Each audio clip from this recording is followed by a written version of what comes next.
அருட்பெருஞ்சோதி அருட்பெருஞ்சோதி தனிப்பெரும் கருணை அருட்பெருஞ்சோதி.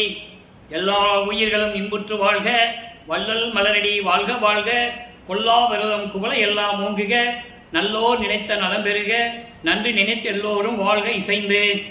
உலக மக்களே, அறிவார்ந்த அன்பர்களே, ஆன்மநேய ஒருமைப்பாட்டுடைய அன்பர்களே, அருட்பெருஞ்சோதி ஆண்டவருடைய திருவிளையாடலை பார்த்து கொண்டிருக்கிறோம். அருட்பெருஞ்சோதி ஆண்டவர் இந்த பிரபஞ்சம் தோன்றிய காலத்திலிருந்தே, அதாவது ஆதியும் அந்தமெல்லாம் தோன்றிய அருட்பெருஞ்சோதி, முதலாக தோன்றிய இறைவன் அருட்பெருஞ்சோதி ஆண்டவர்.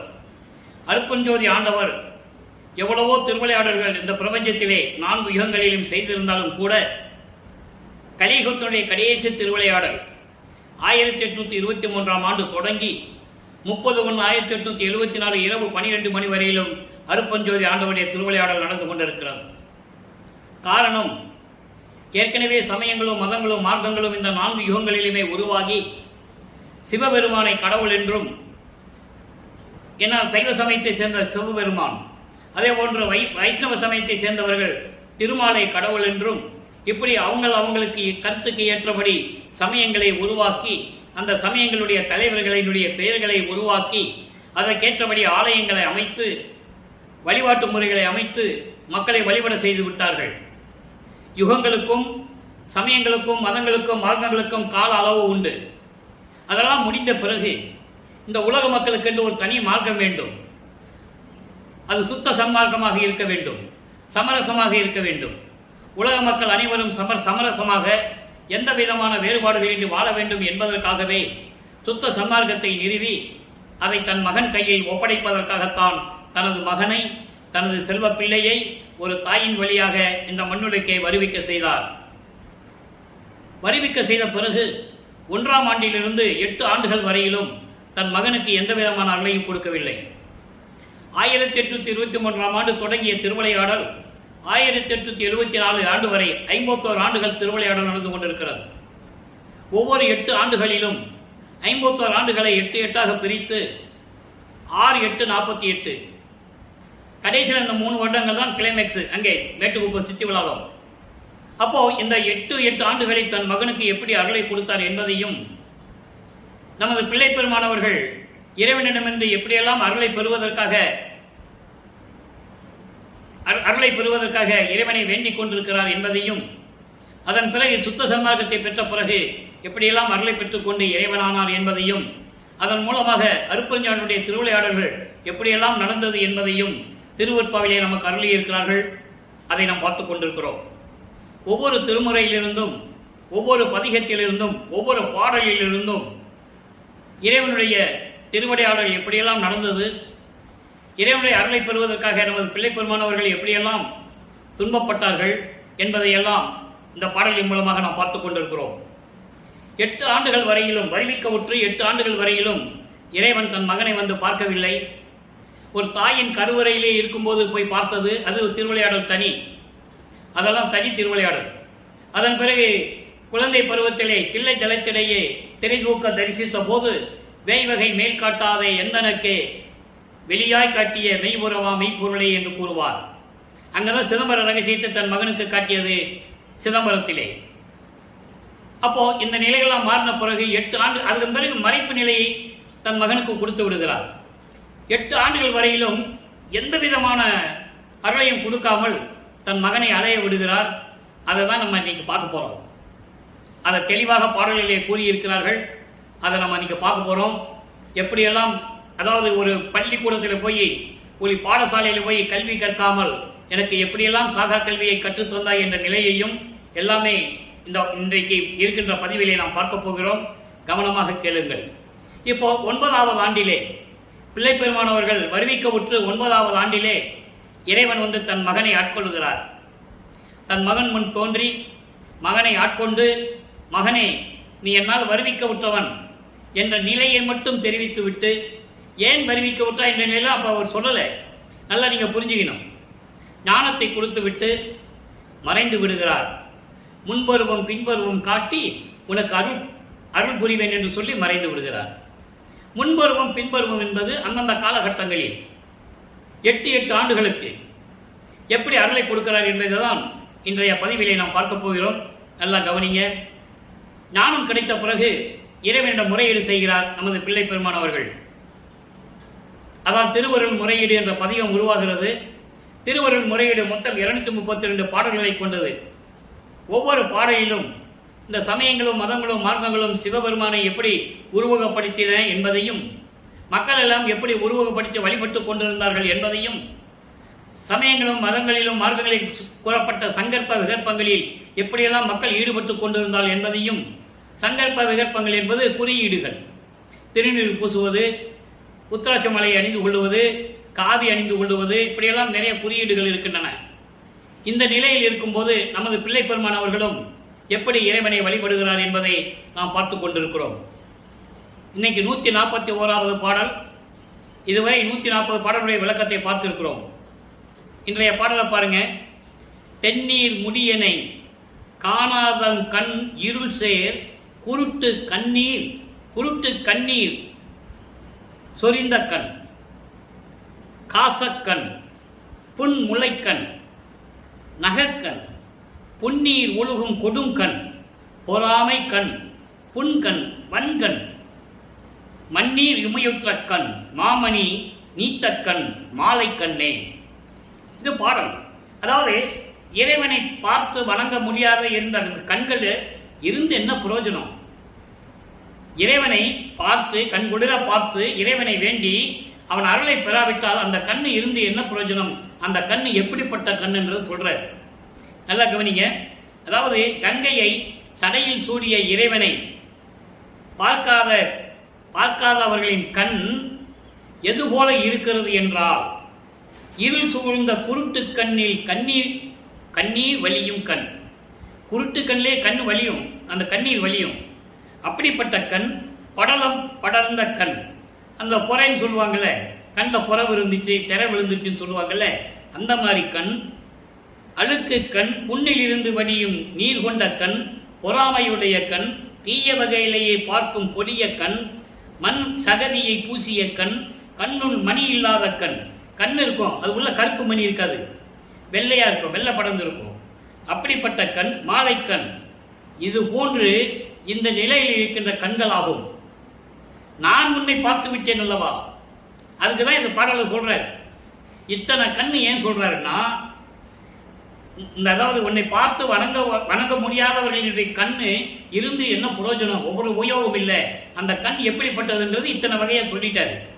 அதுக்கு பிறகு சொல்றாரு, நான் உன்னை பார்த்தேன் அல்லவா, நான் உன்னை பார்த்தேன், என் கண்களை கொண்டு உன்னை கண்குளிர பார்த்து கொண்டிருக்கிறேன், முறையீடு செய்து கொண்டிருக்கிறேன். எனக்கு உன் கடைக்கண் பார்வை அருள வேண்டும், என்னை ஆட்கொண்டு நீ அருள்வாயாக என்று சொல்லி இந்த பாடலை முறையீடு செய்கிறார். இப்போ வல்லப்பமானவர்கள் 9 ஆண்டிலிருந்து 12 ஆண்டுகளுக்குள் இந்த நிலை தொடர்கிறது. இப்போ வல்லப்பமானவர்கள் 2வது எட்டில் இருந்து கொண்டிருக்கிறார். 16 ஆண்டுகளுக்குள் என்ன நடந்தது? இப்போ 13வது ஆண்டில் இவர் திருவொற்றியூர் செல்லுகிறார். திருவொற்றியூர் செல்லுகிறார் என்பதை விட மனம் அவரை அங்கு போக சொல்லுது. மனம் போக சொல்லுகிறது என்று சொல்வதை விட இறைவன் அருட்பெருஞ்சாண்டவர் தன் மகனை தூண்டி விடுகிறார். நல்லா கவனிக்கணும். இப்ப வல்லப்பமானவர்கள் சிவபெருமான், தியாகராஜ பெருமான், நடராஜன், சொக்கநாதன், மாசிலாமணி இப்படிதான் சொல்லிட்டு இருப்பார். ஏனால் அவருக்கு மறைப்பு நிலையை இருப்பதனால் இப்ப அருட்பெருஞ்சோதின்னு அவரால் சொல்ல முடியாது. சுத்த சன்மார்க்கம் அவர் இருக்கிறது தெரியாது. அந்த மறைப்பை நீக்கினாதான் எல்லாமே அவருக்கு விளங்கும். அந்த மறைப்பு எப்ப நீங்குகிறது அதை தான் இன்னைக்கு நம்ம பார்க்க போறோம். அந்த மறைப்பு எப்ப நீங்குது, எப்ப சுத்த சன்மார்க்கத்தை வாங்குறாரு, எப்படி அவர் ஒரு நிலையில் இருந்து கொண்டிருந்தார், இப்போ எந்த நிலையில் இருக்கிறார், அருட்பெருஞ்சாண்டவர் எப்படியெல்லாம் அந்த அருளை கொடுத்தார், எப்படியெல்லாம் திருவிளையாடல் செய்தார், அதை தான் இன்னைக்கு பார்க்க போறோம். இப்ப திருவருள் முறையீடுல இந்த நிலை அவருக்கு தொடர்கிறது. இப்போ திருவொற்றியூர் செல்லுகிறார். திருவொற்றியூர் சென்றவுடன் அங்கே 2ஆம் திருமுறை உதயமாகிறது. நான் ஏற்கனவே கூறியது போல 2ஆம் திருமுறை 150 பதிகங்கள் இருக்கின்றன. 1207 பாடல்கள். ஒவ்வொரு பாடலிலும் தன்னுடைய மன வருத்தத்தை, மன குழப்பத்தை, அவர் இன்ற ஏங்குகின்ற ஒரு தவிப்பை, இறைவனை பார்க்க முடியவில்லை என்ற ஒரு நிலையை எப்படியெல்லாம் இறைவனிடம் வேண்டுகிறார் என்பதை தான் 2ஆம் திருமுறையிலே நாம் பார்த்து கொண்டிருக்கிறோம். இறைவனால் வருவிக்க விட்ட மகன் என்று தெரியும். வெளியே யாருக்கும் சொல்லவும் முடியாது, சொல்லவும் கூடாது. ஏன்னா நீ வேஷம் மட்டும்தான் போடணும்னு சொல்லிட்டு போயிட்டாரு. அந்த பாடலான விளக்கத்தில் நம்ம பார்த்தாச்சு. நீ வேஷம் மட்டும்தான் போடணும், அந்தந்த நேரத்தில் நான் வருவேன் அப்படின்னு சொல்லிட்டு அவர் போயிட்டார். இப்போ அந்த நிலையில் உருவாகும் போது 2ஆம் திருமுறையிலே 17வது பதிகத்தினுடைய அபராத விண்ணப்பம் என்ற பதிகத்தை பார்க்க போறோம். இதுவரை 16 பதிகங்களை 2ஆம் திருமுறையில் நம்ம பார்த்திருக்கோம். ஒவ்வொரு பதிகத்திலும் எப்படியெல்லாம் இறைவனை வேண்டுகிறார், எப்படியெல்லாம் நமச்சிவாயா சிவாய நம, சிவாய நம தான் நமக்கு நற்றுணை விளக்கத்தில் சொல்லுவாரு. இப்படியெல்லாம் நிறைய பாடல்களை பார்த்துட்டோம். இப்போ அவர் அப்படிதான் சொல்லணும். இப்போ அருப்புரஞ்சோதி சொல்ல முடியாது, மகாமந்திரம் சொல்ல முடியாது. ஏன்னா இவருக்கு மறைப்பு நிலை இருந்து கொண்டிருக்கிறது. அந்த நிலையில் இருக்கும்போது அபராத விண்ணப்பம் என்ற பதிகம் உருவாகிறது. 1வது பாடல் இன்னைக்கு. ஒவ்வொரு பாடலிலும் அதாவது அபராத விண்ணப்பம் என்பது என்னை தண்டிக்காத என்று சொல்லுவது, என்னை அலைய வைக்காத, துன்பப்படுத்தாத, எனக்கு தண்டனை கொடுக்காத, விரைவில் வந்து எனக்கு அருள்வாயாக என்று விண்ணப்பம் வைப்பது. அதான் அபராத விண்ணப்பம். நல்லா கவனிங்க. தேவ இயல் அறியா சிறியனின் பிழையை திருவுள்ளத்து எண்ணி நீ கோபம் மேவி இங்கே இங்கன்னா இந்த பூலோகத்தில் ஐயோ கைவிடில் சிவனே, கைவிடில் சிவனே, வேறு நான் யாரு செல்வேனே, ஏது செய்வேனே, மூவிரு முகம் சேர் முத்தினை அளித்த முழு சுவை முதிர்ந்த செங்கரும்பே,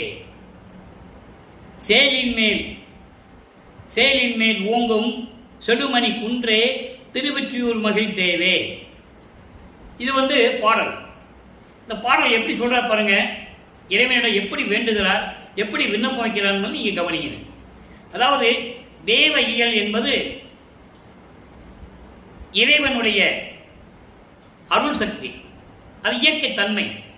தேவ இயல் அறியா சிறியேன், உன்னுடைய அருள் அறியாத சிறியவன், உன்னுடைய அருள் பெருமையை அறியாத இந்த சிறியவனுடைய பிழையை, நான் செய்த தவறுகளை உனது உள்ளத்தில் எண்ணி நீ கோபம் கொண்டால் இந்த பூலோகத்திலே ஐயோ பெருமானே, கைவிடேல் சிவனே, என்னை கைவிட்டாதப்பா சிவனே, உன்னால அறிவிக்க விட்டவன் ஏச்சுகளையும் ஏளன பேச்சுகளையும் கிண்டல்களையும் கேலிகளையும் சுமந்து கொண்டு மானம் போனபடியெல்லாம் விடுத்துவிட்டு நான் இப்படியெல்லாம் தெரிந்து கொண்டிருக்கிறேன். உன்னுடைய அருள் தன்மையை நான் தெரியாவிட்டாலும் கூட அந்த குற்றத்தை மனசிலே எண்ணி என்னை கைவிட்டுடாதே சிவனே, நீ கைவிட்டு விட்டால் நான் எங்கே சொல்லுவேன், யாரிடம் போய் நிற்பேன், இந்த குறையை நான் எவரிடம் போய் சொல்லுவேன்.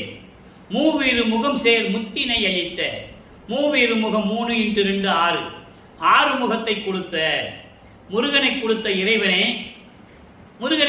இறைவனே, ஏன் அதை சொன்னாருன்னு பின்னால் சொல்லுவாரு. அது சூட்சமமான விளக்கம். முருகனை கொடுத்த இறைவனை சொல்லிட்டார்ல, அது ஏன் சொன்னாரு? முருகனை கொடுத்த இறைவனே, அதான் மூவிரு முகம் சேர் முத்தினை, முத்து போன்ற 6 முகம் கொண்ட முருகனை நீ கொடுத்த இறைவனே, முழு சுவை முதிர்ந்த செங்கரும்பே, செங்கரும்பு போன்ற இறைவனே, சேலின் மேல் ஓங்கும் செடுமணி குன்றே திருவொற்றியூர் வாழ்த்தேவே, காலை வாகனம் மீது வருகின்ற இறைவனே, திருவொற்றியூர் வாழ்ந்து கொண்டிருக்கின்ற அருள் செய்து கொண்டிருக்கின்ற இறைவனே, விரைவில் வந்து அருள்வாயாக. மூவேறு முகம் சேர் முத்தினை அளித்தாயே, அதே போல் என்னையும் நீதானே இந்த பூலோகத்திற்கு வருவிக்க செய்தாய், என்னையும் நீதானே இந்த பூலோகத்திற்கு அளித்தாய், என்னை மட்டும் ஏன் தெருவில் விட்டு விட்டாய், விரைவில் வந்து எனக்கு அருள்வாயாக என்று கூறுகிறார். இதிலிருந்து நீ தெரிஞ்சுக்கணும் வல்லப்பமான் யார். அதாவது உலகியலிலே ராமையா பிள்ளை அம்மையார் அவர்களுடைய ராமையா பிள்ளை சின்னையம்மாருடைய தம்பதியருக்கு பிறந்தார் என்று சொல்லுகிறார்கள். அது ஒரு பக்கம் விளக்கம் தனியாக இருக்கிறது. இருந்தாலும் அவர் யாருடைய மகன் என்பதை நீங்கள் புரிந்து கொள்ள வேண்டும். அது போக போக உங்களுக்கு இன்னைக்கு அந்த விளக்கம் கிடைக்கும். நீங்க நல்லா கவனிச்சுக்கிட்டே வரணும். அதாவது உலகியலிலே தன் மகனை வர வைக்க வேண்டும் என்பதற்காக, சமயங்களிலும் மதங்களிலும் மார்க்கங்களில் இருக்க வேண்டும் என்பதற்காக ஒரு சைவ குடும்பத்திலிருந்து, அந்த தம்பதியர்களிலிருந்து தன் மகனை வர வைக்கிறார். அந்த மகன் எப்படி வர வைக்கிறார் என்பதை ஏற்கனவே நான் விளக்கம் கொடுத்திருக்கிறேன். உபசாரத்தால் பெற்ற தாய் தந்தை இவர்கள் இருவரும் என்னை இந்த உலகிற்கு தர வேண்டிய காலத்தின் கட்டாயம். அந்த கருவறையிலே வந்து சேர்ற வரைக்கும் இறைவனுடைய திருவிளையாடல் எப்படி நடந்ததுன்னு சொல்றார். அந்த விளக்கத்தை நம்ம ஏற்கனவே 1 மணி நேரம் நான் கொடுத்துருக்கேன். என்னுடைய பதிவில் நீங்க பார்த்துக்கலாம். மறுபடியும் சொன்னோம்னா நேரம் கடந்துட்டு இருக்கு. இதை மட்டும் ஞாபகம் வச்சுக்கோங்க. சின்னம்மையார் அவர்கள் 10 மாதம் நமது குழந்தை இறைவனை பெற்றெடுத்து கொடுத்தார்கள். அதனால் அவர்கள் புண்ணியவதி, பாக்கியவதி, மதிக்கக்கூடியவர், போற்றக்கூடியவர். இப்போ உலகிலே என்னை நீ கொண்டு வந்த இல்லை, நீ தானே கொண்டு வந்த. முருகனை கொண்டு வந்த நீ அவனை பக்கத்திலே வச்சுக்கிட்ட. ஆனா என்ன மட்டும் பூலோகத்துக்கு கொண்டு வந்து தெருவில் விட்டுட்ட. விரைவில் வந்து அருள்வாயாக என்று கூறுகிறார். அடுத்து இந்த நிலைகளெல்லாம் மாறுகிறது. இப்போ வல்லப்ப மாணவர்கள் 3வது இடத்துக்குள்ள வராரு. தன் மகனை அப்படியே கொண்டு செல்லுகிறார். காலங்கள் ஓடுகின்றன, ஆண்டுகள் கடந்து ஓடுகிறது. இப்போ 17வது ஆண்டிலிருந்து 24 ஆண்டுகளுக்குள் அந்த 8 வருஷத்துல என்ன நடந்தது? 3ஆம் திருமுறை உருவாகிறது. 3ஆம் திருமுறை உருவாகிறது. காட்சி அற்புதம் என்ற பதியத்திலிருந்து பார்த்துட்டு இருக்கோம். காட்சி அற்புதம் ஏற்கனவே இது பதியம் 12. ஏற்கனவே நம்ம 11 பதியங்களை பார்த்துட்டோம்.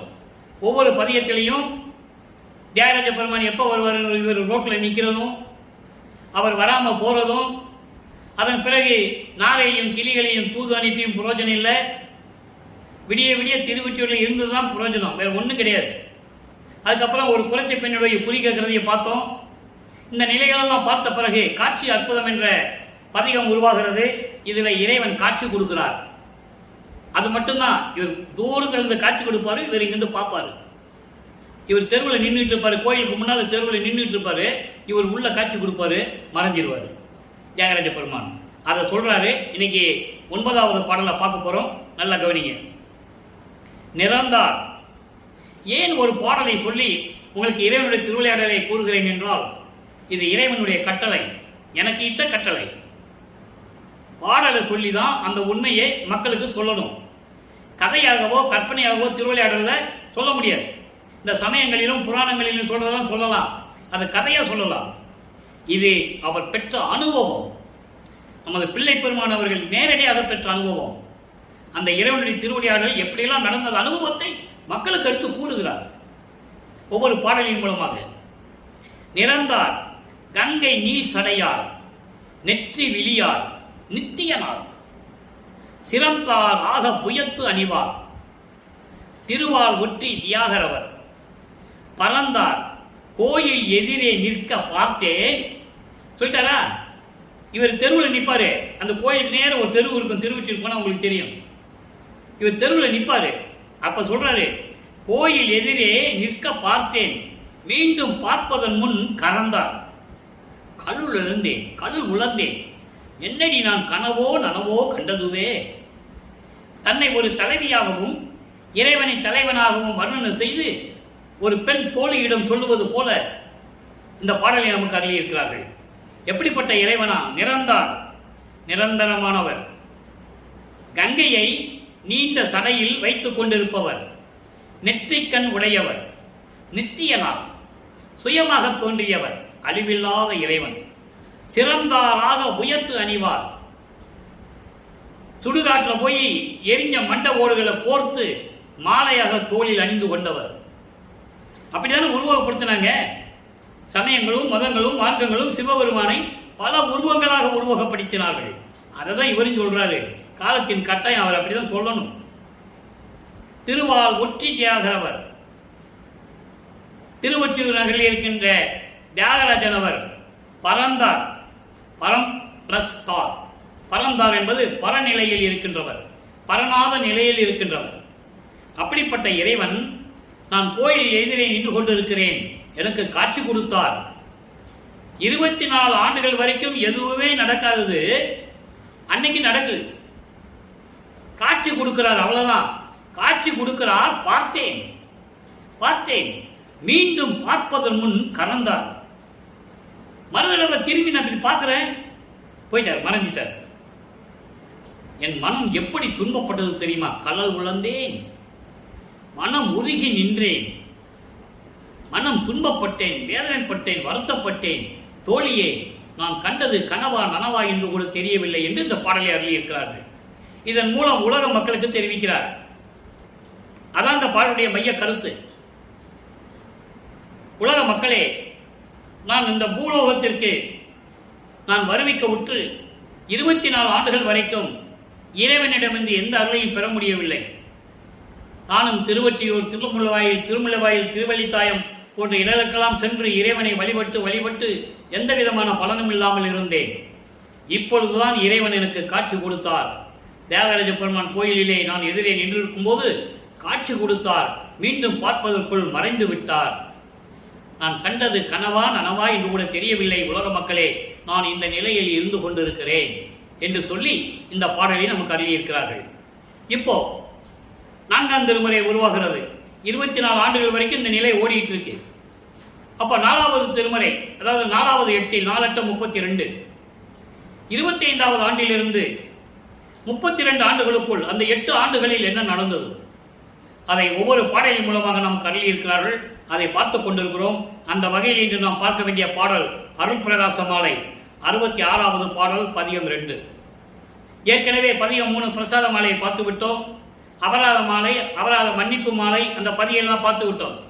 ஏன் பிரசாத மாலையை முதலே கூறுகிறேன், விளக்கம் தந்தேன் என்றால், அங்கே சுத்த சன்மார்க்கம் பெறப்போவது அவருக்கு தெரியும். இறைவன் எப்படியெல்லாம் வந்து அருளை கொடுக்கிறார் என்பதை ஒவ்வொரு பாடலின் மூலமாக நமக்கு அருளி இருந்தார்கள்.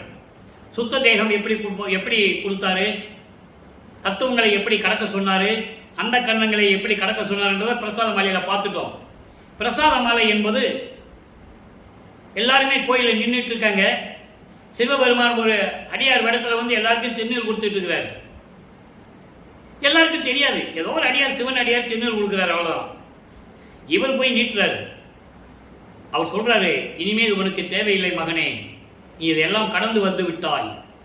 உன் உடம்பை திருநீற்று உடம்பு, அதற்கான காலங்கள் வரும், நான் சொல்லுகிறேன் என்று சொல்லி உனக்கு இது தேவையில்லை, இனிமேல் இது தேவையில்லை என்று கூறுகிறார். திருநீற்று உடம்பு என்பது வேகாக்கால், பிரோண தேகம். பிரோண தேகத்தில் தேகமே தெரியாது, அதில் போய் எப்படி திருநீர் பூச முடியும்? சுத்த தேகம் மல்லிகை மனம் வீசும், பிரோண தேகம் திருநீர் மனம் வீசும், ஞான தேகம் கற்பூர மனம் வீசும். இப்படி ஒவ்வொரு நிலைகளுக்கு நான் விளக்கம் ஏற்கனவே கொடுத்துருக்கேன். அதனால தான் முதல்ல பிரசாத மாலையை சொல்லிட்டோம். நம்ம இப்போ அருட்பிரகாச மாலையில 27வது ஆண்டு தனக்கோடி அம்மையாருக்கு திருமாங்கல்யம் பூட்டி அந்த அம்மையாருக்கு மோட்சத்தை கொடுக்கிறார், மோட்ச வீட்டை காட்டுகிறார், விமோசனம் காட்டுகிறார். ஏன்னால் அது ஏற்கனவே நடந்த திருவிளையாடல்ல அது பாக்கி இருந்தது, அது பூலோகத்தில் வந்து நிறைவு பெற்றது. இது ஏற்கனவே நிர்ணயிக்கப்பட்டது, விண்ணுலகிலே நிர்ணயிக்கப்பட்டது. பாட்டில் இருக்கு, அந்த பாட்டு விளக்கம் ஏற்கனவே நம்ம சொல்லியாச்சு. அந்த விளக்கத்தை சொன்னா நம்ம இன்னைக்கு விளக்கத்தை பார்க்க முடியாது. இதை மனசுல வச்சுக்கங்க, பொய் இல்லை, சத்தியம். திருவட்பாவிலே என்ன இருக்கிறதோ அது மட்டும்தான் இந்த வள்ளலார் ஊழியன் உங்களுக்கு விளக்கம் கொடுத்துக்கிட்டு இருக்கிறேன். இது கற்பனையாகவோ கதையாகவோ அல்ல. நிறைய ஆதாரங்கள் இருக்கிறது, நிரூபிக்க முடியும். நீங்க மனசுல வச்சுக்கங்க, யாரும் இதை மறுக்கவும் முடியாது.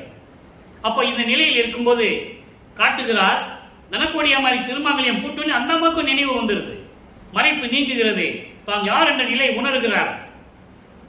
அதன் பிறகுதான் கூறுகிறார், அவரை விட்டுவிடுங்கள், அவர் மனம் போல நிலையில் இருக்கட்டும் என்று கூறுகிறார். அதன் பிறகு திருமாங்கல்யம் பூட்டும் அந்த திருமணத்தின் போது பிரம்மன், திருமால், ருத்திரன் போன்ற பத தலைவர்களும் வானவர்களும் வந்து வாழ்த்த காத்துட்டு இருக்காங்க. அப்போ இவருடைய மனம் ஏங்குகிறது, தன்னுடைய தந்தை அருப்பஞ்சாண்டவரும் தாய் சிவகாமி வள்ளியும் வரவில்லை என்று அவர் மனம் ஏங்குகிறது. அது பாடலிலே இருக்கிறது, நம்ம பின்னால பார்க்க போறோம். அதன் பிறகு 2 குதிரை மாட்டின தேர்ல வந்து மணமக்களை வாழ்த்தைய விளக்கத்திலாம் நம்ம கொடுத்தாச்சு. இரவுல வந்து சிவகாமி வள்ளி அருப்பஞ்சாண்டவர் 2 குதிரை மாட்டின தேர்ல வருவாங்க, அதுக்கு அவங்களுக்கு ஆசீர்வாதம் பண்ணிட்டு போவாங்கன்றத பாட்டிலேயே இருக்கு. அந்த பாட்டையும் விளக்கம் கொடுத்தாச்சு. இப்போ இந்த நிலைகள்லாம் முடிஞ்சு போச்சு, அது பாக்கி இருந்தது, அந்த திருவிளையாடல் முடிஞ்சு போச்சு. இப்போ உலகியல் வாழ்க்கையை துறக்க வேண்டும், பற்றுகளை நீக்க வேண்டும். அந்த நிலையில் இருக்கும்போது சமயங்களிலும் மதங்களிலும் மார்பில் ஈடுபட்டு கொண்டிருந்தார் அல்லவா, அந்த நிலைகளையும் மாற்ற வேண்டும். எல்லாவற்றையும் விட்டுவிட்டு வெள்ளாடை அணிந்து இனிமே எங்கேயும் போகக்கூடாது, திருவொற்றியூர் போகக்கூடாது, திருமலை கோயில் போடுறது, இந்த சிவபெருமானை கும்பிடுறதை விட்டுணும். இன்னைக்கு கூட கதை முடிஞ்சதுன்னு சொல்லி வீட்டுக்குள்ள உட்கார்ந்துக்கிட்டு கதவை பூட்டிடுறார், பூட்டி தாழ்பால் போட்டுறார். இது தந்தைக்கு தெரிந்து விட்டது. மகன் கோபத்தில் இருக்கிறார் என்று சொல்லி தந்தை மகனை தேடி விண்ணுலகத்திலிருந்தே பூலோகத்திற்கு வருகிறார். அவர் எப்படி வந்தார் என்பதையும், அவர் திருவடிகள் கால்வலிக்க எப்படி மண்ணிலே பட்டு நடந்து வந்தார் என்பதையும், வந்து தன்னை அழைத்து எப்படியெல்லாம் அருளை கொடுத்தார் என்பதையும் ஒவ்வொரு பாடலிலும் ஒவ்வொரு விதமாக நமக்கு அருளி இருக்கிறார்கள். அந்த வகையிலே இன்று நாம் பார்க்க வேண்டிய பாடல் 66வது பாடல். இப்போ வல்லற்பமான் அவர்கள் 25வது ஆண்டிலிருந்து 32 ஆண்டுகளுக்குள் இருந்து கொண்டிருக்கிறார். நல்லா கவனிச்சுக்கணும். நீங்க எப்படிப்பட்ட திருவடிகளாம் பாருங்க. காணுகின்ற கண்களுக்கு காட்டுகின்ற ஒளியாய், காட்டுகின்ற ஒளிதனிக்கு காட்டுவிக்கும் ஒளியாய். அதான் ஜோதியில் ஜோதி. அந்த ஒரே வரிக்கு பொருள் ஜோதியில் ஜோதியாக இருக்கின்ற இறைவன். இப்பவும் அவர் அருட்பெருஞ்சோதி சொல்ல மாட்டாரு. நல்லா கவனிக்கணும் நீங்க. ஏன்னா இன்னும் சுத்த சன்மார்க்கம் வாங்கல. இருக்கிறது தெரியும், வாங்க போறது தெரியும், ஆனா இன்னும் சொல்லல அவரு. அதான் அதுக்கு ஒளி ஜோதியில் ஜோதியாய் என்ற சொல்லுக்கு காட்டுகின்ற ஒளிதனிக்கு காட்டுவிக்கும் ஒளியாய். அதான் ஜோதியில் ஜோதி. 2 திருவடிகளை சொல்றாரு. ஒரு திருவடி எப்படின்னா காணுகின்ற கண்களுக்கு காட்டுகின்ற ஒளியாய். இறைவன் மீது பக்தி கொண்டவர்களுக்கு, இறைவனுடைய திருவடியை வணங்குகின்றவர்களுக்கு காட்டுகின்ற ஒளியாய் ஒரு திருவடி. இன்னொரு திருவடி காட்டுகின்ற ஒளிதனுக்கு, அந்த ஒளியை காட்டினார்ல, அந்த காட்டுகின்ற ஒளிதனுக்கு ஒளியாய். அதான் ஜோதியில் ஜோதியாய். இப்படிப்பட்ட 2 திருவடிகள், 2 திருவடிகள் வருந்த நடந்து, 2 திருவடிகளை அருளோடு நடந்து வந்து அடியேன் பொருந்தும் இடம் அடைந்து கதவை திறக்க புரிந்து. அவர் வந்துதான் கதவை திறக்கிறார். இறைவன் வந்து என்ன, கையை கட்டினா போதும், கையை காட்டினா போதும், அப்படியே தாப்பா திறக்க போதும்.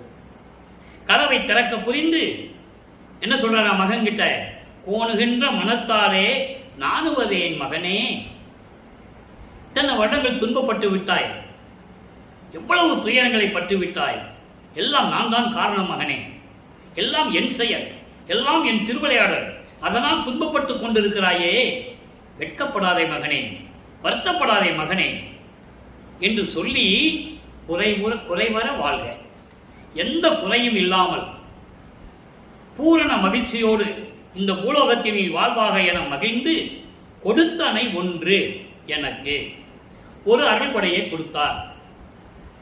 ஆக இறைவன் தன் மகனை பார்ப்பதற்காக விண்ணுலகத்திலிருந்து தெருவிலே நடந்து வந்து, கால் வலிக்க நடந்து வந்து, பூட்டிய கதவை தாழ்பாலை திறக்க செய்து, மகனை வா மகனை என்று அன்போடு அழைத்து கட்டி தனிவே அணைத்து கொஞ்சி மகிழி, வருத்தப்படாதே மகனே, இதுவரையில் நடந்ததெல்லாம் என் செயல், உன்னை பக்குவப்படுத்த வேண்டும் என்பதற்காக இந்த நிலைகளெல்லாம் உன்னை நான் இருக்க செய்தேன், அதனால் வருத்தப்படாதே, வெட்கப்படாதே மகனே, இந்தா ஒரு குறை அருள்படையை வைத்துப்போ, குறைவின்றி இந்த பூலோகத்தில் வாழ்வையாக என்று சொல்லி வருகிறேன் என்று சொல்லி மறைந்து விடுகிறார். இன்னும் காலங்கள் இருக்கிறது. அதுக்குதான் சொல்லுவாரு, இனிமே நான் சகித்துக் கொள்ள மாட்டேன். ஆற்றாமை ஒன்று பதியத்தில் நம்ம பார்த்துட்டு இருக்கோம். அதை நீ வந்துட்டு போயிடுறியே அப்படின்னு சொல்லி அந்த நிலையை நான் சகித்துக் கொள்ள மாட்டேன் என்று சொல்லுவார். அதை நம்ம பார்க்க போறோம். இப்போ அருளை கொடுத்துட்டு போயிட்டார். மாணுகின்ற நின் அருளின் பெருமையை என்ன செய்வேன், இப்படி அருள் மாட்சியோடு மேன்மையோடு விளங்கிக் கொண்டிருக்கின்ற உன் அருளை நான் என்னவென்று சொல்லுவது, மணிமன்றில் ஆனந்த மானடம் புரியும் அரசே, அம்பலத்திலே அருள்நடனம் செய்து கொண்டிருக்கின்ற இறைவனை என்று சொல்லி இந்த பாடலும் கருளியிருக்கிறார்கள். ஆக இந்த பாடலின் மூலம் நாம் தெரிந்து கொண்டது, இறைவன் வருகிறார், மகனை ஆட்கொள்ளுகிறார், அவரிடம் அருள்படையை கொடுத்துவிட்டு பூலோகத்தில் இருப்பாயாக மகனே என்று சொல்லி மறைந்து விடுகிறார். இந்த நிலை நடக்கும்போது வல்லப்பெருமானவர்களுக்கு 32 ஆண்டுகள் முடிந்து விட்டது. வல்லப்பெருமானுக்கு வயது இல்லை, அவர் வருவிக்க விட்டு 32 ஆண்டுகள் முடிந்து விட்டது. வல்லப்பெருமான் ஒவ்வொரு யுகத்திலையும் இருந்தவர், இறைவனுடைய பிள்ளை, அவர் செல்வ பிள்ளை. அதனால்தான் நான் பிள்ளை பெருமான் என்று கூறுவதுண்டு. திரு அருட்பிரகாசம் வள்ளலார் பூலோகத்துக்கு வந்த பிறகு மக்களால் அழைக்கப்பட்ட பெயர். ஆக பிள்ளை பெருமான் அவர்கள் இப்போ அருள் விளக்க மாலையை நமக்கு அருள்கிறார்கள். 6ஆம் திருமுறை. இந்த நிலையில் வல்லப்பெருமான் அவர்கள் 5வது இருந்து கொண்டிருக்கிறார். 40 33வது ஆண்டிலிருந்து 40 ஆண்டுகளுக்குள் என்ன நடந்தது உலக மக்களுக்கு தெரிவிக்க வேண்டும் அல்லவா, அதை தெரிவிக்கிறார். எப்படி அங்கே 32 ஆண்டுகளில் வந்து அருளை கொடுத்து போனவர் அவரை விண்ணுலகம் சென்று விட்டார் அவங்க அப்பா. இவர் அவரை தேடி சுத்த சன்மார்க்கம் வாங்குவதற்காக தத்துவங்களை கடந்து சென்று கொண்டிருக்கிறார். அதற்கான நிறைய விளக்கங்கள் இருக்கின்றன. குறிப்பாக அருட்பெருஞ்சோதி அட்டகத்திலே 7வது பாடலிலே இருக்கிறது.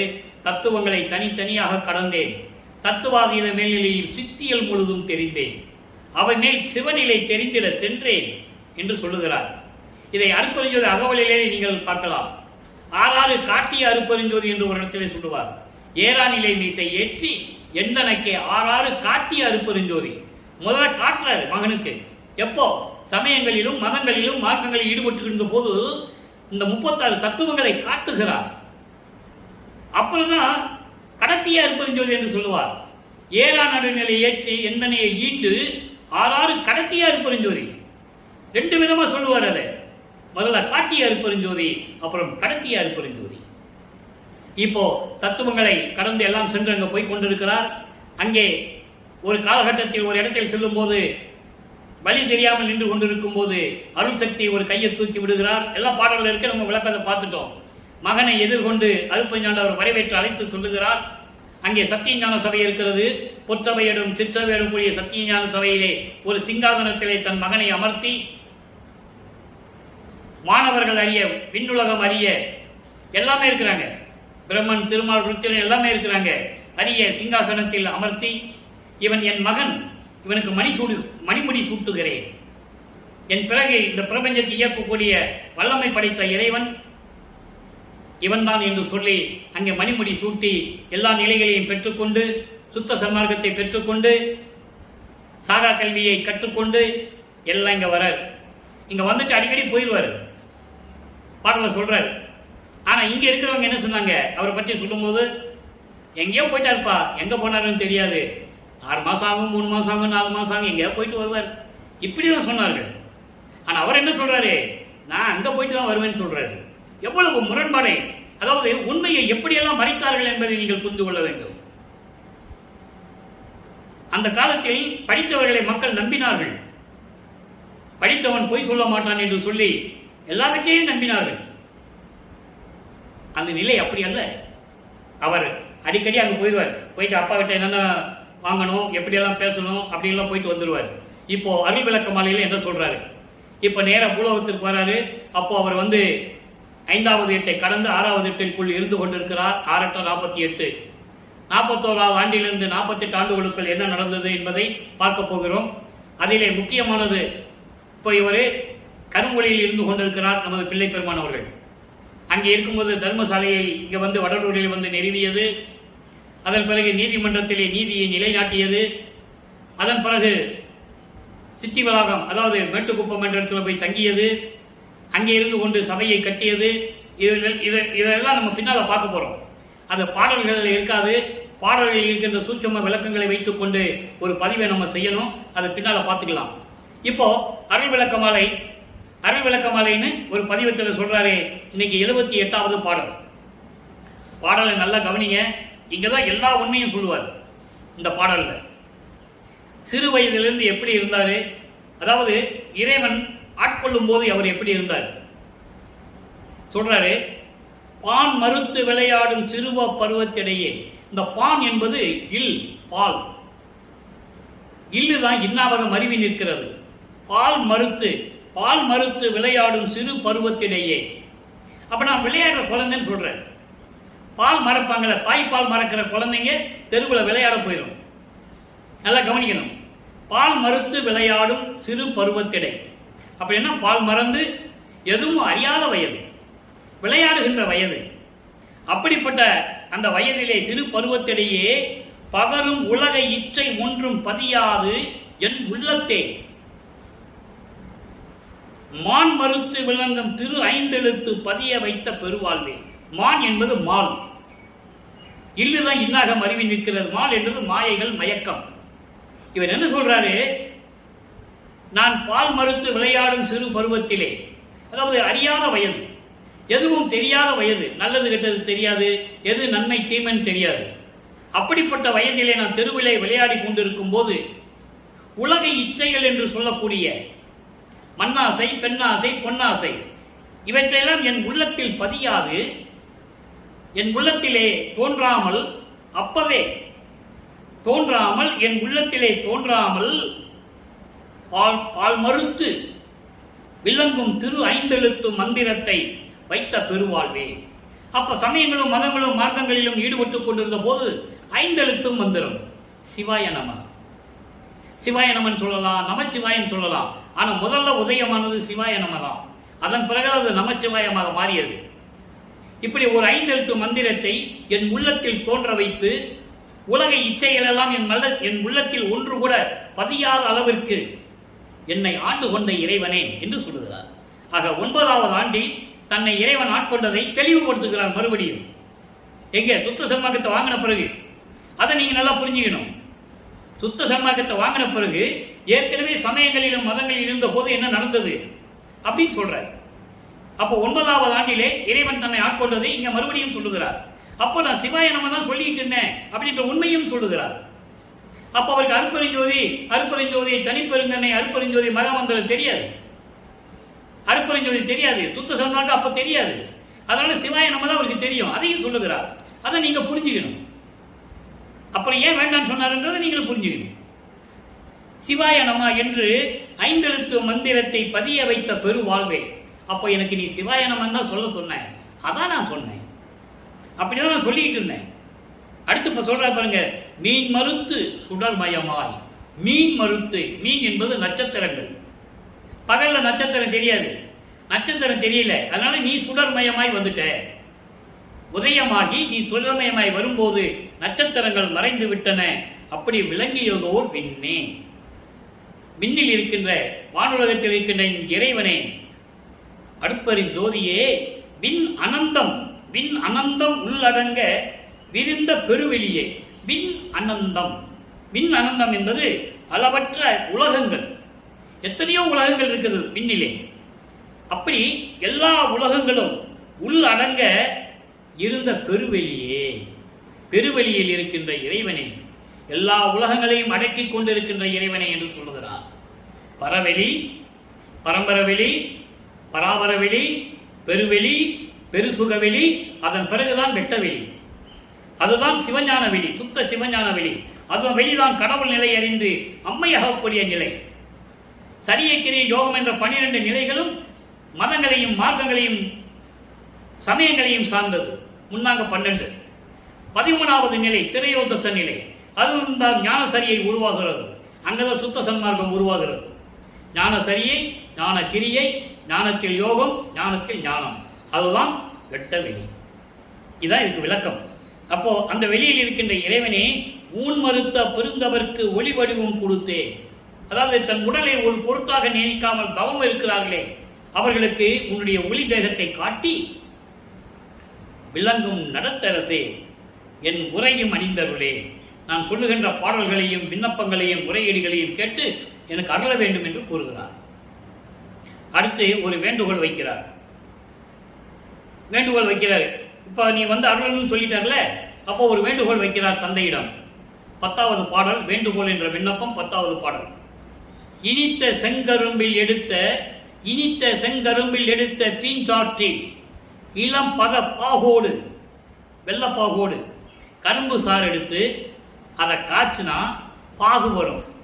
அந்த பாகில தேனும் கனிந்த தீங்கனியின் ரதமும் சாறு, பழசாறு, பழசாரும் கலந்து கருத்தெல்லாம் கனித்திட உண்ட மணித்தரும்.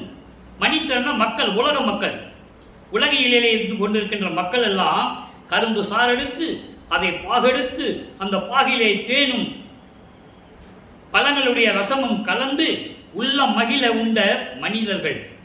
மனிதர்கள் மனிதர்களாக சாப்பிடுவான்.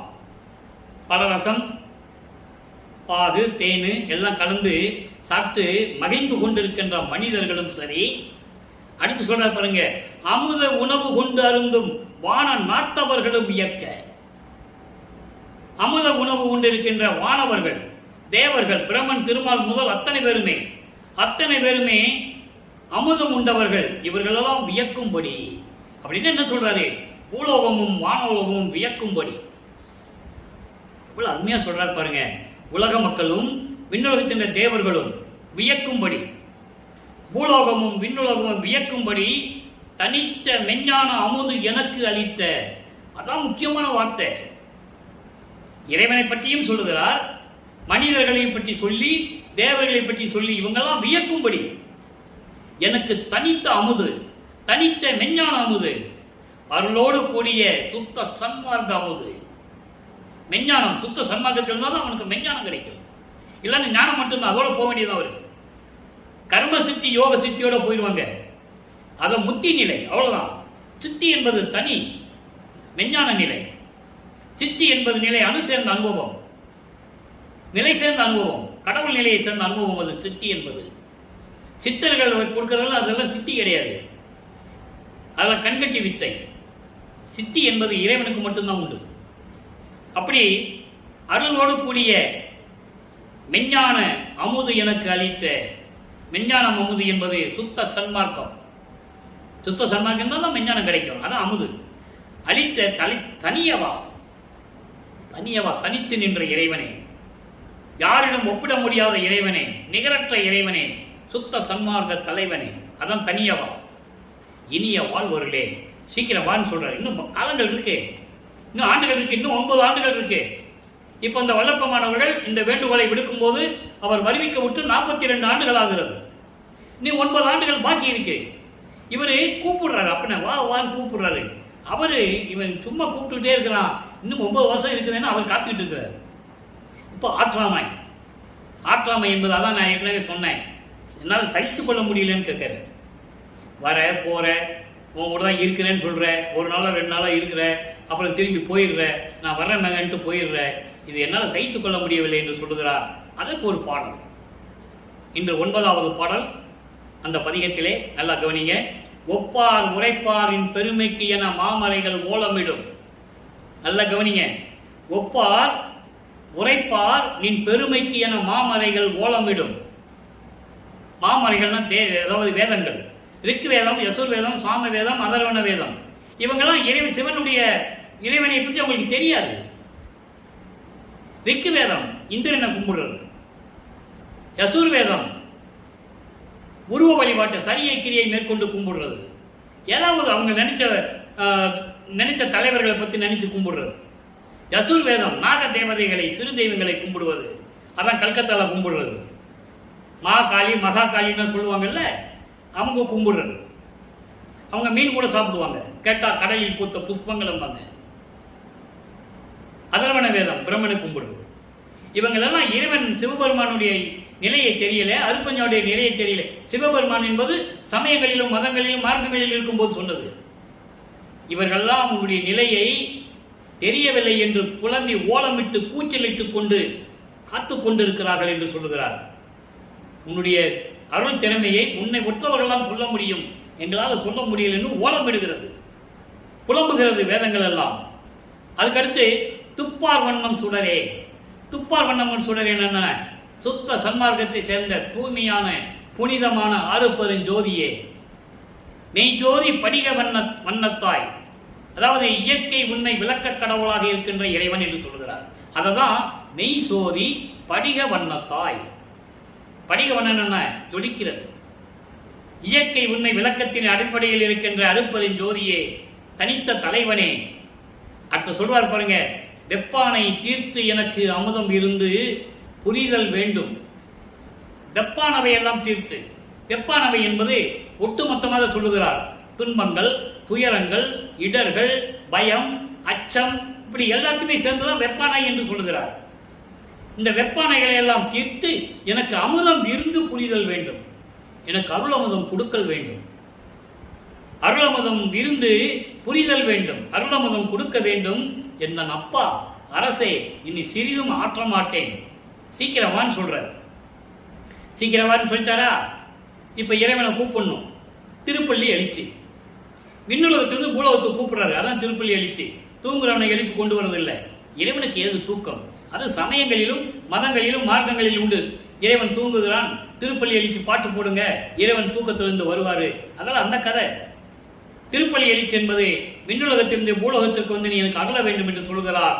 அப்போ சமயத்தில் இருக்கின்றவர்கள் எப்படி இருந்தார்கள், அவர்களை இப்படி எப்படி சுத்த சன்மார்க்கத்தை பற்றி போற்றி பேசுகிறார்கள், அந்த நிலையை உலக மக்களுக்கு தெரிவிக்கிறார் வெள்ளப்பமானவர்கள். நல்லா கவனிங்க. சினைப்பள்ளி தாமங்கள் கொணர்ந்தனர் அடியார். சினைப்பள்ளி தாமங்கள் கொணர்ந்தனர் அடியார். சினைப்பள்ளி என்பது மொட்டு மலர்கள். மொட்டு மலர் பூக்கும், பூத்தா வாடி போகும். ஆனால் மொட்டு மலர்கள் வாடாது. தினமும் காலையில் பூக்கக்கூடிய மொட்டு மலர்கள். அந்த மொட்டு மலர்களை கொண்டு வந்து இருக்கிறார்கள் அடியார்கள். சிவசிவா போற்றி என்று உவகை கொள்கின்றார். சிவசிவா என்று போற்றி மகிழ்வோடு இருக்கிறார்கள். நின்னை பள்ளி உண்ணி தெல்லார் அமுதமளிக்கும் நேரம் என்று ஆரியர் புகின்றார். சமயங்களிலும் மதங்களிலும் மார்க்கங்களில் இருக்கின்றவர்கள் உன்னை எப்படி போற்றுகிறார்கள்? மொட்டு மலர்களை கொண்டு வந்து அடியார்கள் சிவசபைகள் என்று போற்றி வணங்குகிறார்கள். இதுதான் நீ எங்களுக்கு அமுது கொடுக்க வேண்டிய நேரம். அதாவது எப்படி நேரம் சொல்றாரு? பிரம்ம முகூர்த்தம் சொல்லுவாங்க. சமயங்களிலும் மதங்களிலும் பிரம்ம முகூர்த்தம் சொல்லுவாங்க. அப்படி நேரம் வந்து விட்டது, இதுதான் சரியான நேரம் என்று சொல்லி ஆரியர் புகின்றார். ஆரியர் என்பது வேதங்கள் கற்றவர்கள். சுத்த சன்மார்க்கத்தில் வேதங்கள் கிடையாது. ஆரியர் புகின்றார். ஆரியர்கள் சொல்லுகிறார்கள், இப்படியெல்லாம் உன்னை போற்றி வணங்கி ஒரு காலத்தில் சொல்லிக் கொண்டிருந்தார்கள். சமயங்களிலும் மதங்களிலும் மார்க்கங்களில் ஈடுபட்டுக் கொண்டிருந்த போது. இப்போ அப்படி அல்ல. அப்படியே சொல்றார் பாருங்க. முனைப்பள்ளி பயிற்றாது தன்னை சொல்றார். அதாவது முட்டு மலர்கள் எல்லாம் கொண்டு வந்து அடியார்கள் சோர்ந்து வந்து சிவசிவான் போற்றி உன்னை போற்றி வணங்கிட்டு இருக்காங்க. ஒரு பக்கம் வணங்கிட்டு இருக்காங்க.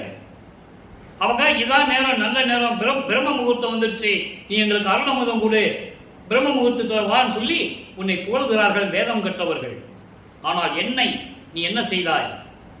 உன்னை பள்ளி பயிற்றாது, என்னை எந்த கல்வி சாலையும் படிக்க விடாது.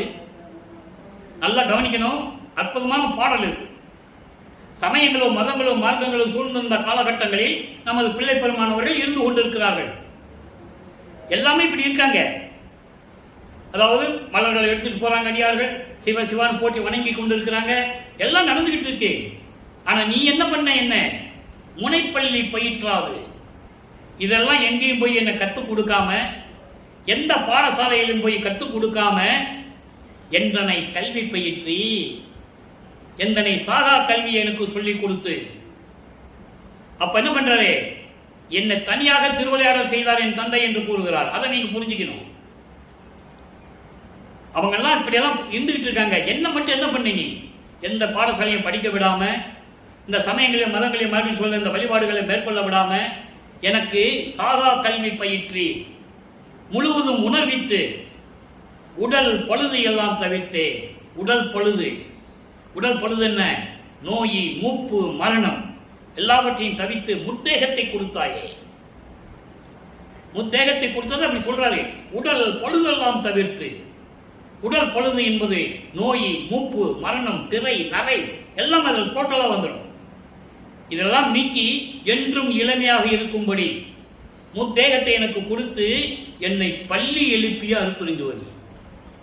பள்ளி எழுப்பியதென்றால் அறியாமையிலிருந்து என்னை நீக்கி எழுப்பி, இந்த சமய வழிபாடு, சமய மதங்கள் மார்க்கங்கள் சொன்ன வழிபாடு ஆரியர்கள்லாம் சொல்லிக்கிட்டு இருந்தாங்களே, அதெல்லாம் எனக்கு சொல்லிக் கொடுக்காம அந்த அறியாமையை நீக்கி சமயங்களிலும் மதங்களிலும் மார்க்கங்களில் நீக்கி கொண்டு வந்து என்னை பள்ளி எழுப்பி அறியாமையை நீக்கி எனக்கு எல்லாமே உணர்வித்து மெஞ்ஞானத்தை அறிவை கொடுத்த என் அருட்பெருஞ்சோதியை என்று சொல்லுகிறார்.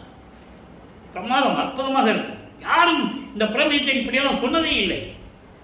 இப்படி சொன்னதை கூட மக்களிடம் யாரும் சொன்னதில்லை. அதான் வேதனையான விஷயம்.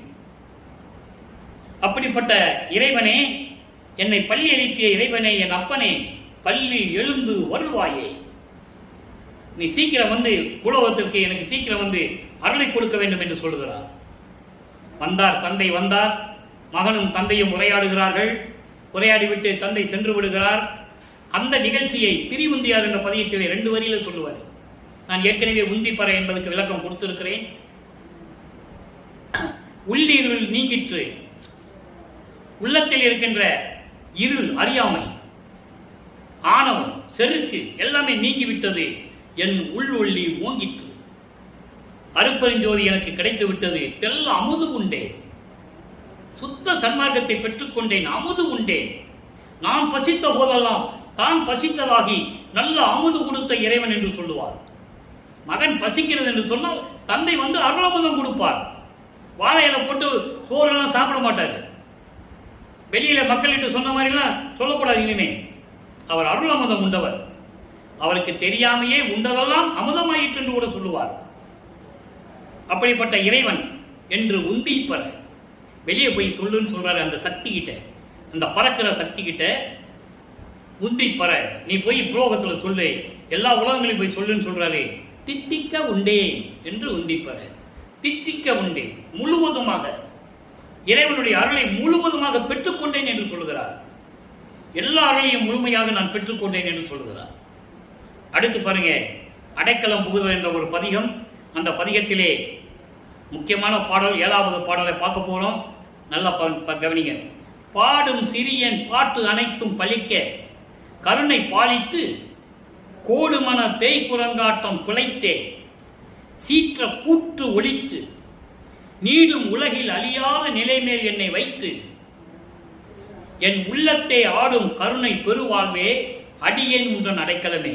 அதாவது நான் சிறிய வயதிலிருந்தே நீ என்னை ஆட்கொண்ட பிறகு இந்த மகன் பாடுகின்ற பாட்டையெல்லாம் ஏற்றுக்கொண்டு அந்த பாட்டையெல்லாம் ஏற்றுக்கொண்டு உன்னுடைய கருணை அளித்தாயே, கருணையை அருளி எனக்கு கொடுத்தாயே, இந்த மனப்பேய் குரங்காட்டத்தை எல்லாம் நீக்கி, மனம் என்பது ஒரு குரங்கு பேய் என்று சொல்லுகிறார். குரங்கு தாவி தாவி சொல்லுவது போல மனம் தாவி தாவி செல்லுகிறது என்று சொல்லுகிறார். அப்படிப்பட்ட மனதை அடக்கி சீற்ற கூற்றை ஒழித்து, பயங்கரமான கொடுமையான மரணத்தை ஒழித்து, கூற்றுனா மரணம், கூற்றை ஒழித்து அந்த மரணத்தையும் ஒழித்து இந்த உலகில் அழியாத நிலை மேல் என்னை வைத்து, மரணமில்லா பெருவாழ்வில் என்னை வைத்து இந்த பூலோகத்தில். ஏன் அதை சொல்றாரு? நான் ஏற்கனவே இறைவனுடைய மகன், செல்வ பிள்ளையாக வளர்ந்து கொண்டிருந்தவன். அதெல்லாம் சொல்லுவார். இந்த பூலோகத்துக்கு வந்ததனால உலக மக்கள் என்னை சாதாரணமாக நினைத்து விடக்கூடாது என்பதற்காகத்தான் இந்த வரியை நமக்கு அருளி இருக்கிறார்கள். அப்படி இருந்தும் கூட வல்லப்பெருமானை பற்றி யாரும் மக்களிட்ட சொல்லவில்லை. 202 ஆண்டுகள் ஆகிவிட்டது. அவர் என்ன சொல்றாரு பார்த்தீங்கல்ல? உண்மையை தான் சொல்றாரு. அந்த உண்மையை சொல்றது கூட ஆள் இல்லை. இப்படியெல்லாம் என்னை மரணமில்லா பெருவாழ்வில் வைத்து என் உள்ளகத்தை ஆடும் கருணை பெருவாழ்வே, திருவிளையாடல் செய்து கொண்டிருக்கின்ற எனது இறைவனே, அடியேன் முன் அடைக்கலமே என்று கூறுகிறார். அடுத்து பற்று அறுத்தல். இன்னைக்கு 7வது பாடல் 66வது பதிகம் பற்று அறுத்தல். நல்ல கவனிங்க. திட்டிக்க பேசி கசப்பு உள்ளே காட்டும் திருட்டு பேச்சு அன்று. நான் சொல்றது, அவர் சொல்றாரு, நான் சொல்லுவது திட்டிக்க பேசி கசப்பு உள்ளே காட்டும் திருட்டு பேச்சு அன்று, இது உன் திருவுள்ளம் அறியும். தந்தையே, நான் மனதில் ஒன்று வைத்து, அதாவது வெளியே திட்டிக்க பேசி இனிப்பாக பேசி உள்ளத்திலே வஞ்சகத்தை காட்டக்கூடிய திருட்டு பேச்சு எல்லாம் நான் பேசுவது உண்மையான பேச்சு, சத்தியம். இது உன் திருவுள்ளம் அறியும் சொல்றாரு. உங்க அப்பாட்ட சொல்றாரு. அப்பாவுக்கு மகனுக்கு வாக்குவாதம் நடந்துட்டு இருக்கு. நீ ஏன் விட்டு விட்டு போயிடுற வாக்குவாதம் நடந்துட்டு இருக்கும்போது இது சொல்றாரு.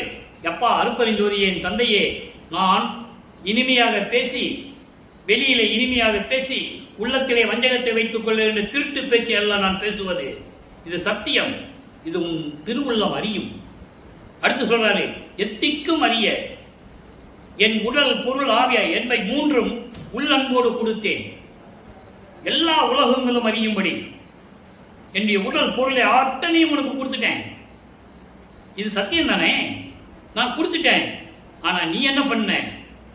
இவை 3ம் உள்ளன்போடு கொடுத்தேன். தித்திக்கும் மூலத்தை தெரிவித்து என் உள்ளே திருநடம் செய்கின்ற தேவரே, உங்ககிட்ட நான் கொடுத்துட்டேன். நீ எங்க இருக்கிற?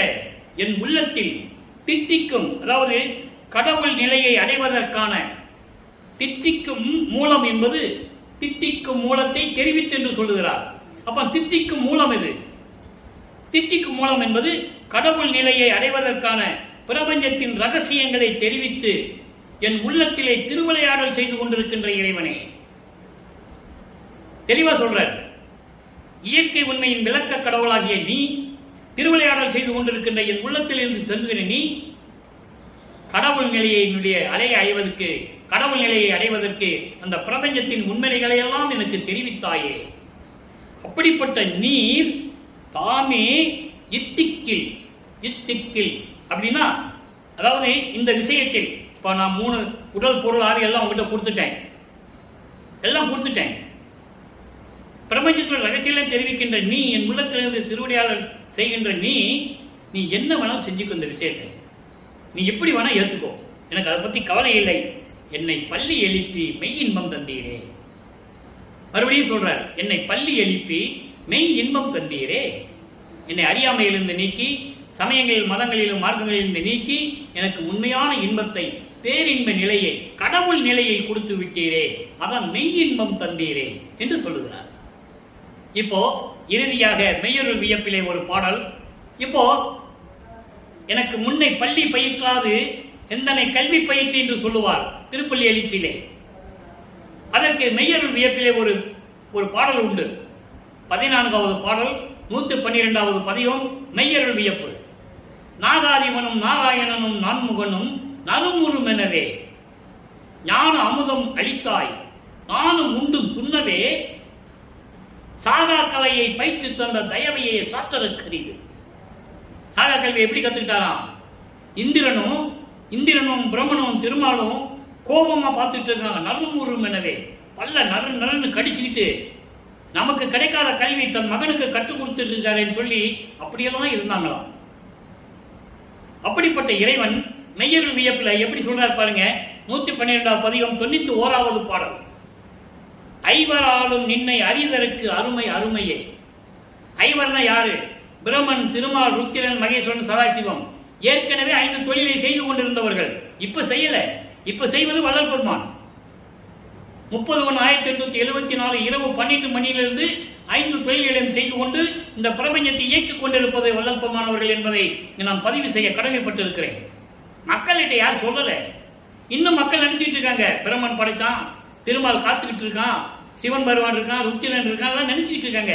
யாரும் கிடையாது. Single man army Vallal Peruman. அவர் ஒருத்தர் தான் இந்த பிரபஞ்சத்தை இயக்கிட்டு இருக்காரு. திருவொற்பாவலி கண்ட உண்மை திருவொற்பாவலி இருக்குது, யாரும் மறுக்க முடியாது. இது பொய் அல்ல, கற்பனை அல்ல. திருவொற்பாவலி இருக்கின்ற உண்மைகளை இந்த வள்ளலார் ஊழியன் உங்களுக்கு சொல்லிக் கொண்டிருக்கிறேன். ஐவரும் காணாத அருமை அருமையே. யாரே அறிவார் உன்னை பற்றி? யார் உன்னை பற்றி தெரிந்து கொள்ள முடியும்? என்னால் ஒருவன் தான் முடியும். மறையும் அறியான் எனது பெருமையை. வேதங்களும் உன்னுடைய பெருமையை தெரியாது. ரிக்வேதம், யசுர்வேதம், சாமவேதம், அதர்வேதம் வேதங்களுக்கும் தெரியாது. பொய் வராத வாய் கொண்டு உன்னை போற்றும் அன்பரே. இந்த வரிக்கு விளக்கம் பாருங்க. இந்த வரிக்கு விளக்கம் 1 மாசம் சொல்லலாம். பொய் வராத வாய் யாரு? அவர்கள் போற்றும் அன்பர்கள். பொய் வராத வாய் என்பது எத்தனை உண்மைகளை பேசக்கூடிய, பொய்களை தரக்கூடிய இந்த சமயங்களும் மதங்களும் மார்க்கங்களும் சாராதவர்கள், சுத்த சன்மார்க்கத்தை சேர்ந்த அன்பர்கள் தான் உன்னை அறிவார்கள். பொருளே, அருட்பெருஞ்சோதியை உன்னை யார் அறிய முடியும்? பொய் வராத வாய், பொய் பேசாத வாய், சுத்த சன்மார்க்கத்தை சேர்ந்த அன்பர்கள் தான் உன்னுடைய அருமையையும் பெருமையும் அறிந்து கொள்வார்கள். அவன்தான் கொலையும் தவிர்த்திருப்பான், உயிர் நேயத்தோடு இருப்பான், ஜீவகாரணிய ஒழுக்கத்தில் இருப்பான். அவன்தான் உன்னை பற்றி அறிய முடியும். அப்படி அறிந்தவர்களே அவரே அழியா என்பரே. அவர்கள்தான் மரணமில்லா பெருவாழ்வை வாழக்கூடியவர்கள். எப்படி சொல்றார் பாருங்க. இதைதான் சொல்லுவார் ஞானசரியிலே முதல் பாடலிலே. நினைந்து நினைந்து, உணர்ந்து உணர்ந்து, நெகிழ்ந்து நெகிழ்ந்து, அன்பு நிறைந்து நிறைந்து, ஊற்றலும் கண்ணீராதனால் உடம்பு நனைந்து நனைந்து, அருளமுதே நன்னிதியே ஞான நடத்தரசே என் உரிமை நாயகனே என்று வணைந்து வணைந்து ஏத்துதமா வம்பின் உலகே. வாங்க உலக மக்களை, வம்பின்னா வாருங்கள் கூப்பிடுறாரு. இறைவனை இப்படியெல்லாம் நம்ம கூப்பிடணும். உலகில் மரணமில்லா பெருவாழ்வில் வாழ்ந்திடலம் கண்டே. அதை தான் இங்க சொல்றாரு. ஒரு சின்ன வார்த்தையில சொல்றாரு, அவரே அழியா என்பரே. எப்படி சொல்றாரு பாருங்க. ஆக சுத்த சன்மார்க்கத்தில் இருந்து நினைந்து நினைந்து, உணர்ந்து உணர்ந்து, இறைவனை நினைச்சு நினைச்சு உணர்ந்து உணர்ந்த நீ இருந்தாலே கண்ணில் இருந்து தண்ணி வந்துடும், ஆனந்த கண்ணீர். அதெல்லாம் நாங்கள் அனுபவத்தில் பார்த்துருக்கோம். அப்படி இருந்து பாருங்க. எதையும் நினைக்காம இறைவனையே பற்றி சிந்திச்சு கொண்டிருங்க. காணாகவே உங்களுக்கு உருக்கம் கிடைக்கும். அப்படிப்பட்டவர்கள் தான் அழியாத அன்பர்கள் என்று சொல்லி இந்த பாடலிடம் கருதி இருக்கிறார்கள். எனவே அன்பர்களை நேரம் கடந்து கொண்டிருக்கிறது. நீங்களும் சுத்த சன்மார்க்கத்தில் இணைந்து சுத்த சன்மார்க்கத்தை பெற்றுக்கொண்டு கொலையும் புலையும் தவிர்த்து இறைவனை வணங்கி இறைவனுடைய அருள்வையும் செல்வங்களை எல்லாம் பெற்றுக்கொண்டு இந்த வையகத்திலே வாழ்வாங்க வேண்டும் வாழ்த்தி இந்த வள்ளலாகுலியன் விடைபெறுகிறேன். மீண்டும் நாளை சந்திப்போம். நன்றி, வணக்கம். அருட்பெருஞ்சோதி அருட்பெருஞ்சோதி தனிப்பெரும் கருணை அருட்பெருஞ்சோதி. மீண்டும் நாளை இறைவனுடைய திருவிளையாடல் தொடரும். கண்டு கழித்து மகிழ்ந்து இறைவனுடைய அருளை பெற்றுக் கொள்ளுங்கள்.